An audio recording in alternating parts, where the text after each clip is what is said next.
ব্যবসায়ীর বাড়ির সামনে থেকে টাকা ছিনতাই, আর দুষ্কৃতীদের বাধা দিতে গেলেই চলল গুলি। যাকে গুলি করা হলো দেখা গেল তার মৃত্যু হয়েছে। দক্ষিণ 24 পরগনার বিষ্ণুপুরের ঘটনায় একজন গ্রেপ্তার।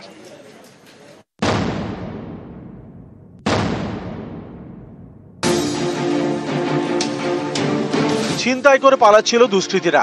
বাধা দিয়েছিলেন বছর 32-এর গোবিন্দ পাঁজা। এরপরেই গুলি ছোড়ে দুষ্কৃতীরা, তাতেই মৃত্যু।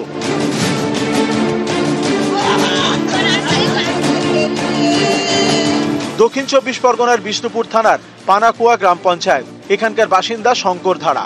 দোকানে দোকানে মুরগি সাপ্লাইয়ের ব্যবসা। স্থানীয়দের দাবি, রবিবার রাতে তার বাড়িতে যাচ্ছিলেন কর্মচারী দেবাশিস প্রামাণিক। সঙ্গে ছিল ব্যবসায়ী সারা দিনের কালেকশনের টাকা। অভিযোগ, তখন দুটি বাইকে সেখানে পৌঁছয় 4 দুষ্কৃতী। মুরগি ব্যবসায়ীর কর্মচারীর পথ আটকায়, তার কাছ থেকে টাকার ব্যাগ ছিনিয়ে নেয়। এরপর পালানোর সময় দুষ্কৃতীদের বাধা দেন এলাকার বাসিন্দা গোবিন্দ পাঁজা। তখন গোবিন্দকে লক্ষ্য করে গুলি চালায় দুষ্কৃতীরা। এরপর পালিয়ে যায় তারা। গোবিন্দকে আশঙ্কাজনক অবস্থায় উদ্ধার করেন স্থানীয়রা। রওনা দেন কলকাতার হাসপাতালের দিকে, কিন্তু পথে মৃত্যু হয় তার। গাড়ি নিয়ে যখন আসছিলাম তাহলে বাইক নিয়ে একটা গুলির ফায়ার করেছে। তারপরে হচ্ছে আরেকজন এসে মাথায় ধরলো, বললো ব্যাগটা দে। আমি ব্যাগ প্রথমে দিতে চাইনি, তারপর মারধর করলো, ভয়তে ব্যাগ দিয়ে দিলাম।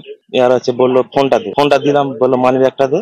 মানি ব্যাগটা দিয়ে আর হচ্ছে সোজা ওরা ট্রেনে বেরিয়ে চলে গেছে। শঙ্কর ধারার বাড়ি থেকে টাকাটা ছিনতাই হয়ে ওরা নিয়ে চলে যাচ্ছিল। আমরা রাস্তায় আটকানোর সময় ওরা ফায়ারিংটা করে, তাতে আমাদের গোবিন্দ বলে ছেলেটা গুলিবিদ্ধ হয়। ছিনতাই তো এইভাবে বারবার হচ্ছে, আমরা প্রশাসনকে বারবার জানাচ্ছি, কিন্তু ওনারা বলছে শুধু দেখছি। ছিনতাই বাধা দিতে গিয়ে প্রাণ হারিয়েছেন গোবিন্দ। তার বাড়িতে বুক ফাটা কান্না। দক্ষিণ 24 পরগনা থেকে অর্পণ মণ্ডল, নিউজ 18 বাংলা।